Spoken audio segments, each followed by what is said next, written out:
পঞ্চগড়ের তেঁতুলিয়ায় ভোর থেকে কাঞ্চনজঙ্ঘা দেখতে ভিড় জমাচ্ছেন পর্যটকরা। সেখানে আছেন সহকর্মী সরকার মাজহারুল মান্নান।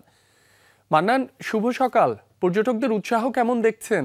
আজও কিন্তু বিফল মনোরথে ফিরছেন যে এই কাঞ্চনজঙ্ঘা দেখবার জন্য তারা এসেছিলেন, আজও তারা কিন্তু বিফল হয়েছেন, অর্থাৎ আজও দেখা যায়নি এই কাঞ্চনজঙ্ঘা। আমরা আছি তিস্তা মহানন্দার যে তীর আছে, তেঁতুলিয়ার যে মহানন্দার তীর, সেই মহানন্দার তীরে এখন আমরা এখানে এসেছিলাম ভোর 4:30টার দিকে। তখন থেকে কিন্তু অসংখ্য দর্শনার্থী যারা দেশের বিভিন্ন স্থান থেকে এসেছেন তারা কাঞ্চনজঙ্ঘা দেখবার জন্য এসেছেন এবং অনেক আগ্রহ নিয়ে তারা সেই ঐতিহাসিক মুহূর্তটার জন্য চেষ্টা করেছেন, কিন্তু তারা বিফল হয়েছেন আজও। আমরা যদি আপনাকে একটুখানি দেখাতে পারি, এই যে ক্যামেরায় যে কাশবনের ঠিক উপরের অংশটুকু যেখানে পাহাড়ের একটা টিলার মতো দেখা যাচ্ছে, সেখানেই কিন্তু কাঞ্চনজঙ্ঘা দৃশ্যমান হয় এবং সেই মুহূর্তটাকে উপভোগ করবার জন্যই তেঁতুলিয়ার এই মহানন্দা পাড়ে হাজারো মানুষের কিন্তু এখন উপস্থিতি। আমরা যদি আপনাকে সেই মানুষগুলোকে এখন দেখাতে পারি যারা এখন পর্যন্ত দেখতে পারেনি। এখন যেহেতু আকাশ পরিষ্কার হয়ে গেছে, এখন আর দেখার কোনো সুযোগ নেই, হয়তো বিকেলবেলা দেখা যেতে পারে।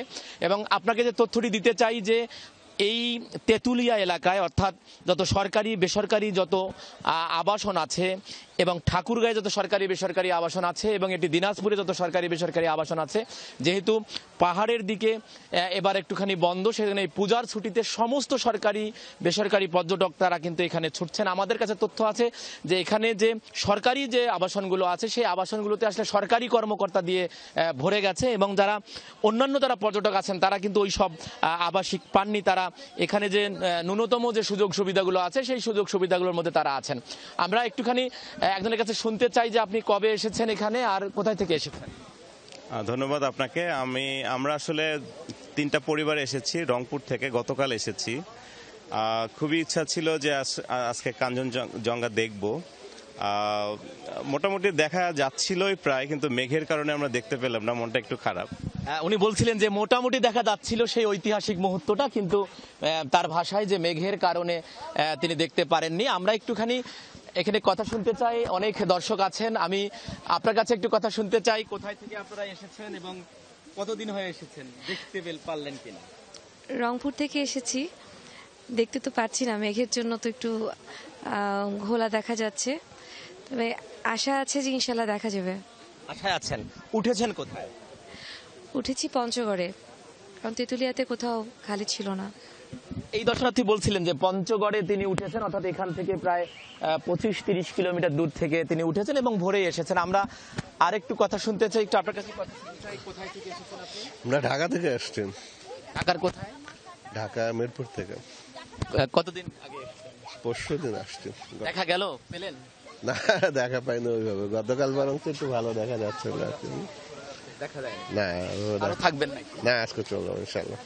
এই যে ঢাকা থেকে এসেছেন তিনি জানালেন যে তিনি আরো অপেক্ষা করতে চান সেই কাঞ্চনজঙ্ঘা দেখবার জন্য। আমি একটু আপনার কাছে শুনতে চাই, আপনি কোথায় থেকে এসেছেন এবং উঠেছেন কোথায়?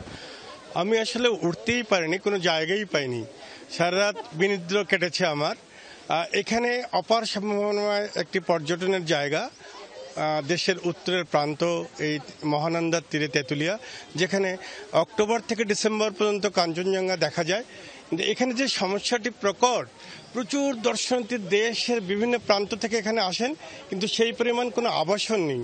যে সরকারি 2-4টি থাকবার জায়গা আছে, সেখানে আসলে সরকারি লোকজনেরই থাকে।